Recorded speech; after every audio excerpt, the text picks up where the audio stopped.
than you, because wisdom is emotional intelligence. Realizing that you don't outsmart your boss when you cheat on your working hours, but asking yourself, one day when you become an employer, because now you have attended my program, employee to employer, how do you want your employees to treat you? In simple language, putting yourself in another person's shoes. Refraining from saying things you don't want others to say about you. Now, I agree, this is something we all need to work on. We are all work in progress. We are all tempted to say things we don't want others to hear. 100% of us here qualify for this message. You see, Socrates developed a model he called the triple filter test. One morning, one of his students went over to Socrates, the great Greek philosopher, and said, "Do you know what I heard about your friend?" And Socrates said, "Hey, hold your peace, hold your peace. Before you tell me what you heard about my friend, I want us to take it through a triple filter test. And the first test is the test of truth. Do you really think what you're about to tell me is the truth and nothing but the truth? You have verified it, you are double sure what you're going to say is the truth." "Oh no, I just heard about it." Okay, let's take it through the second test. I call it the test of goodness. Do you think what you're about to tell me is something good about my friend? He'll be so proud when he knows you told me about it. You would even repeat in his hearing. "Oh no, that was something not nice about him." Don't worry, let's take it through the third test. The test of usefulness. Do you think what you're going to tell me is something useful to me? You are double sure it's going to help me. I'll be so excited because I've gotten some fresh, innovative ideas.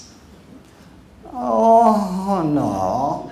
Okay, wait a minute. If what you're going to tell me is not true, it is not good, and is not useful, why tell me in the first place? Keep it to yourself. Let me suggest this. In any situation, try to force a third person perspective. Play the role of an arbiter and take the other side. This way, you identify who the real enemy is. This way, you start analyzing what is right, not who is right. This takes me to the fifth pillar of emotional intelligence. Social intelligence. Social intelligence. There were two brothers who lived side by side peacefully for many years in their dad's inheritance. Unfortunately, they fell out very bitterly. So much that when the elder brother wanted to travel abroad, he looked for a carpenter and he went to buy some materials, construction materials with him. Then he instructed him, "I want you to construct an 8-foot wall between my land and my younger brothers." And the carpenter said, "I think I have well understood the assignment." So the older brother left for a long time abroad. The carpenter, however, decided to do a different assignment altogether. He decided to build a bridge between this guy and his younger brother. He used all the materials to put up a standing structure. On his arrival back, the older brother looked and thought, "Did I communicate right? Am I losing my head? What's going on?" So he walked down the farm and then finally came across this huge, magnificent bridge across the ridge between his farm and his neighbors, his younger brothers. While he was there thinking what may have transpired between me and the carpenter, the younger brother spotted him. And with outstretched arms, he ran and embraced him and told him, "Gentleman, you're such a fellow, you're such a brother. After all the things I did and said about you, you built a bridge between us." Can you be a bridge builder? Taking pain out of painful relationships. Let me tell you this. If you have been a passive observer of people quarreling, tearing each other emotionally, by default, you are a wall builder. And I invite you to a higher ground where you can become a bridge builder. Social intelligence is all about the art of mastering others, how to get along with others. It involves conflict resolution, communication, and building collaborative teams. It is the wisdom upon which empires were founded. It is the wisdom upon which businesses are built. We don't build business, we build people, and then people build business. Every organization that ever exists is premised on this fact: your ability to get along with others, your ability to understand one is too small a number for influence. The very first thing Jesus did in his ministry is to get a team. There are many social skills we can discuss. Tonight I'll only discuss two.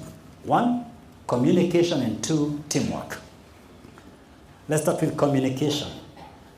I want to discuss 3 gems. I want to mention to you 3 gems of knowledge, nuggets of knowledge on communication. Number 1, matters communication. Number 1, listen to the whole story. Listen to the whole story. Not to interrupt. Don't listen when you are still reflecting so that you know how to give the answer back. Listen with the intention to understand even the context, even the nonverbal cues, the facial expressions. An old man was riding his mule together with his dog down the road when they were accidentally hit by a recklessly driven truck. Several months later, after recuperating from the hospital bed, he decided to go to court to seek for compensation. The defense lawyer, cross-examining him, asked him a very simple question. At the time of the accident, did you or did you not say you are perfectly fine? The old man said, Your Honor, my dog and I were riding my mule down the road. The defense counsel interrupted. I didn't ask you that. I'm asking you a very simple question.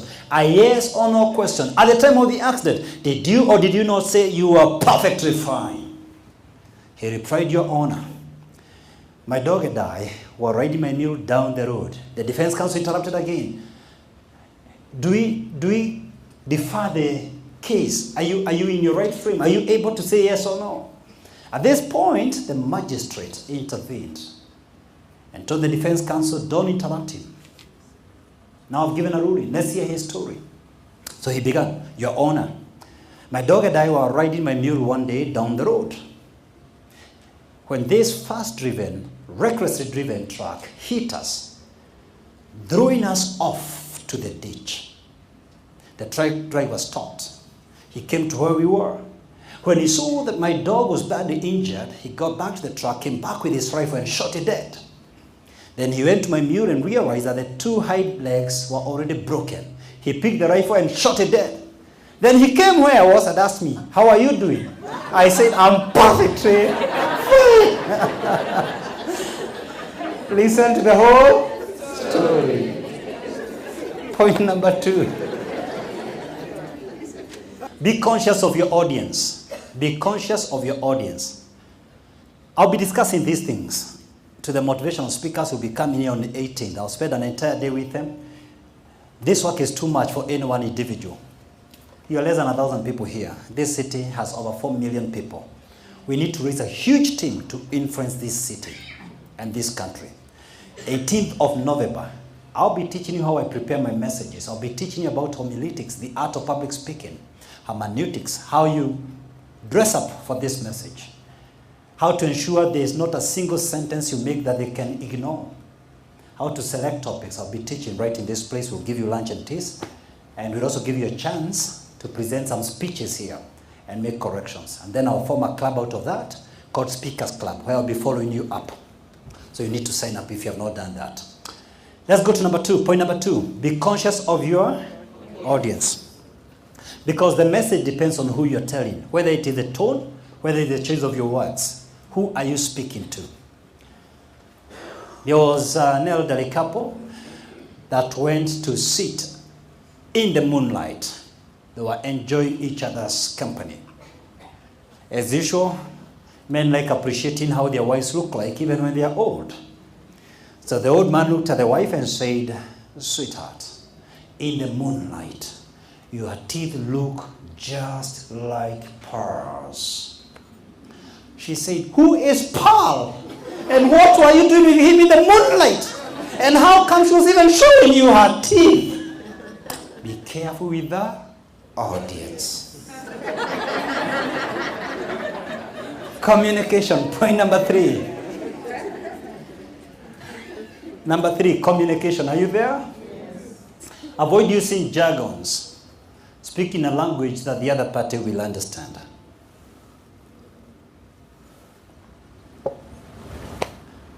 A jargon is anything the audience does not understand. I read a story of a woman who was a godly person. She wanted to go to a campground to have some quiet time, some me time if you like. So she decided to write a letter to a certain campsite for reservations. But then she was such melancholic, she didn't want to leave any details behind. So she wanted to confirm whether they literally had a toilet facility in the campsite. But she was such an old-fashioned lady, she couldn't come to terms with writing the word toilet. It was too straight for her to write. So she thought of using the old term. Very few of you have ever heard it. It's such an old term, so old you've never heard it. It's called bathroom commode. Bathroom commode. So she decided, I'm not going to ask them about a toilet. That is too straight. I'm going to ask them whether they have a bathroom commode in the campsite facility. But then she thought, this is too straightforward for the godly woman I am. I'm just going to write its abbreviation. I'll not write bathroom commode, I'll write BC. I think that's easier for me. So she literally wrote, kindly confirm whether in the campsite you have any BC. Unfortunately, the facility owner was not old-fashioned and he couldn't decode what that was. He asked all his staff members what BC was and nobody knew.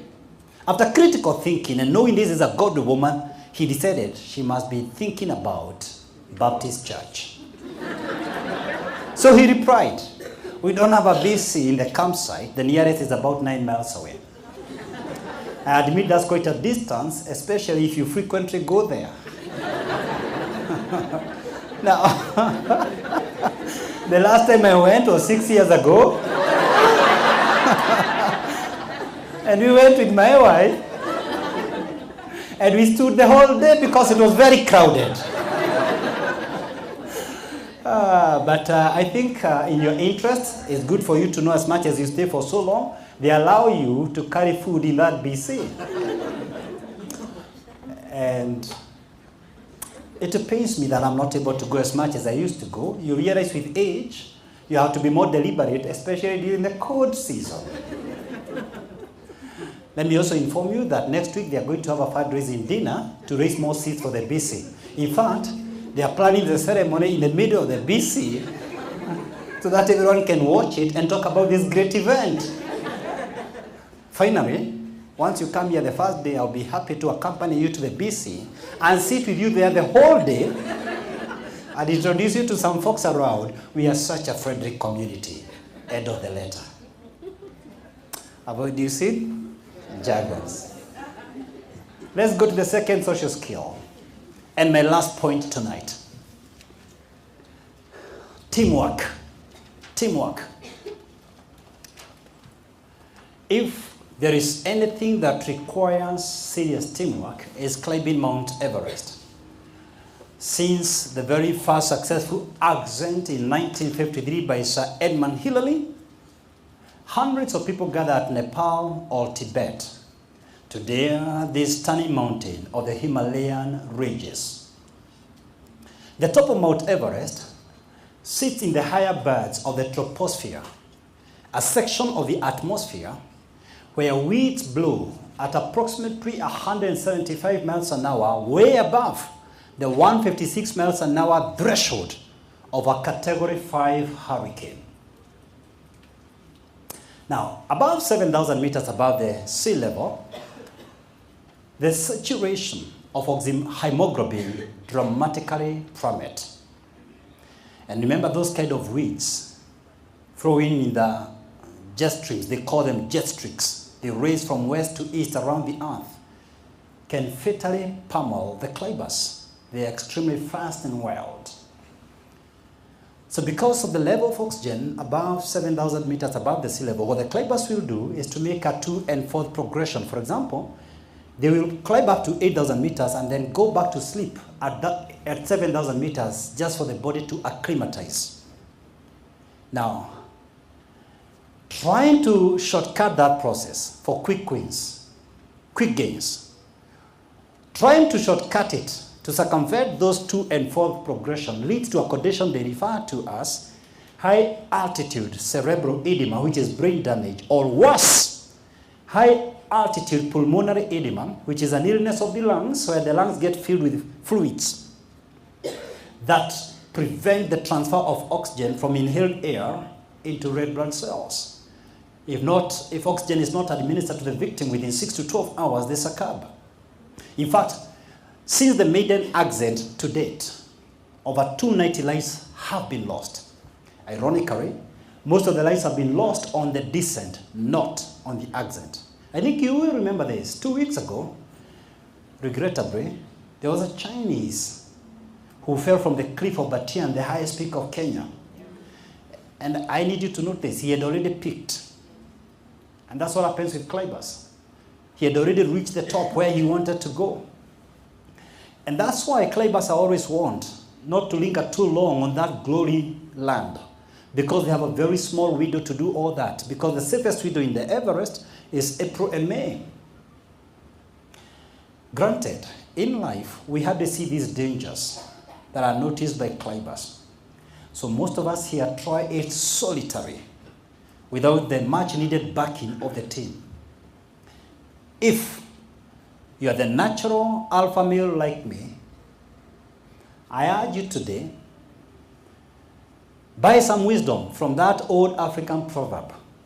If you want to walk fast, walk alone. But if you want to go far, walk with others. Team members are the lifeline of every individual member. Now, to work as a team will require you to be flexible to accommodate different personalities and different emotions. Working together precedes winning together. Emotional intelligence is not the triumph of the heart over the mind, but the unique intersection of both. Emotional intelligence is a lifelong commitment. It's not a destination. There is no arrival point. You don't go to it. You grow through it.